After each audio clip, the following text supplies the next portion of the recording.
Yeah, welcome to another session in Cal's Barn. As my voice may let you know, I'm had a cold here, but I'm getting back to work.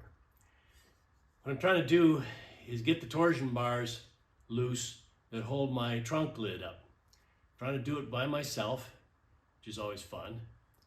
And I decided to make a tool to do it. I looked at some other YouTube videos, people using vice grips. Oh man, if those vice grips come loose, that thing's under a lot of tension. I wouldn't like that. So I made this up. The torsion bars are 3/8 of an inch diameter. So I put a 3/8 hook on that. I had to hit that with a torch so I could bend it over. And I found out it's got to be a pretty close fit, because otherwise when you're pulling on it, it wants to twist in there, and that doesn't work well. Then this piece fits between the torsion bar and the bracket in the trunk. So that keeps it from sliding off. And since the bracket is here, I don't have to worry about it going the other direction, just slide in this direction. So that gives me plenty of torque to put on that torsion bar and loosen it up. The critical dimensions here, like I said, 3/8 of an inch, and you want it to be a pretty tight fit to a 3/8 inch rod. So if you have another 3/8 rod somewhere, use that. Get it to be a nice snug fit, but you got to be able to, of course, put it on and off. Then this piece, in this particular case, let me double check the measurement. From the top of the hook part here, the bottom of that is 3 1/4 inches, and I wouldn't go any longer than that. Somewhere between 3 and 3 1/4 inches is where you want this. I used 16 gauge, I don't know, 16 or 18 gauge. I'd go a little heavier on that. That started to bend on me, so I had to go back and I put more weld down in this corner here and then ground it down for a nice fit.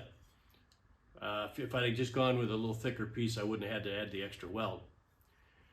And then the overall length of this is, I believe, 13 1/2. Again, from the top of the hook here, 13 1/4. And you can't go much longer than that, because when you loosen that up, this thing has to swing back and miss some the floor of the trunk and where it rises up over the axle. So 13 1/4 is all you can do, and that's measured from the top of this hook. You also need to cut this off. You can see what I did is I sliced it, folded this over, that left a piece hanging out here. I ended up cutting that off because as I released it, it was hitting something. I don't know what it was right now, but it was hitting something in there, and it wouldn't allow me to come all the way back like I needed to do. So that's the tool, 3/8 inch diameter. Put a good sized hook on it. Don't cut that too short, because you don't want that slipping off as you're working with it. And then, like I said, cut this off basically flush with that. I gave you the dimension here and here. This is just made out of some 1-inch bed rail I happen to have laying around. Nothing critical about the 1 inch. If you have 1 3/4 or 1 1/2, that'd probably work fine too. You do have to make one for the right side, one for the left side, 180 degrees opposite mirror images of each other. But the word tool works pretty well. So there's the tool. Let me show you how it works. Okay, so there's the tool. You hook it over the top, and then you hook this behind here between this bracket and the torsion rod. And when you pull that forward, it'll pretty much want to go up. A little bit of shaking, it'll go up, come all the way back. You need to clear this, which is why this has to be cut to 13 1/4. And you want it to be tight here so that when you're pulling on this, it doesn't twist too much.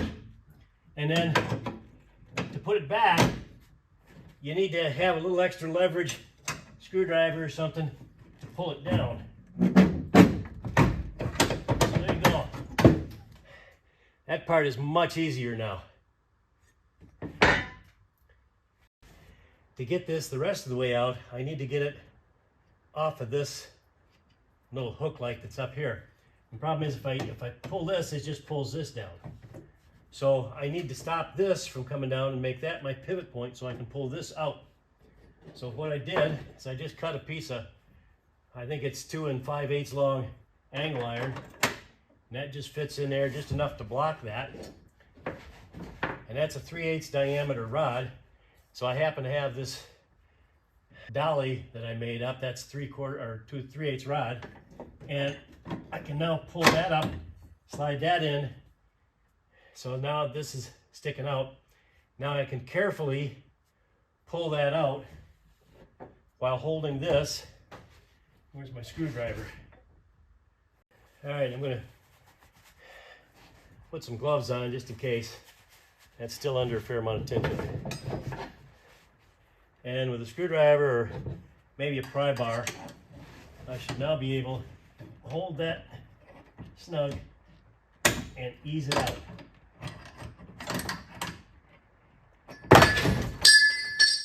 Well, that didn't work too well.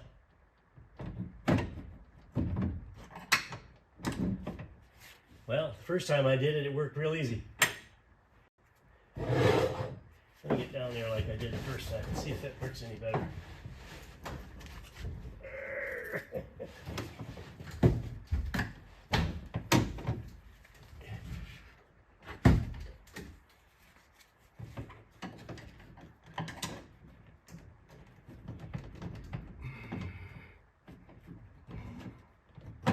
There we go. And then ease it up. And there we go. It is now loose. I just need to get a better angle on it. There we go. No popping, snapping, things flying all over the place. Just eased it out. Getting the torsion bars back in is pretty much the same thing. Same tool used. The tricky part getting it back in is that the wheel that goes between the torsion bar and the hood hinge or trunk lid hinge, you have to hold that in. So it's probably going to take 2 people to hold something to make sure that wheel doesn't fall off while you're messing with that torsion bar and trying to get it back in. Other than that, it's basically the reverse of what I did to take it off. Well, my tool's still in one piece, and so am I. So I'm happy with that. I now know I can get those in and out without having things blasting all over my trunk lid. The first time I took one out, I did the right side before I did this one.